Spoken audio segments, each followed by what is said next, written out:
Ang susunod nating tanong ay mula sa 8258. Gusto ko lang po sanang itanong kung allowed po ba sa ating batas na isang principal na isang public school ay magkaroon ng anak na nagtatrabaho din sa school na yon bilang teacher. Hindi po ba pumapatak yun sa rules of nepotism? Salamat po. Puro tanong. Hindi, kasi sa civil service rules, Yeah. ano?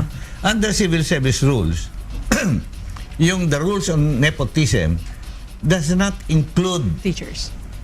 Soldiers. persons who are employed on confidential basis. No?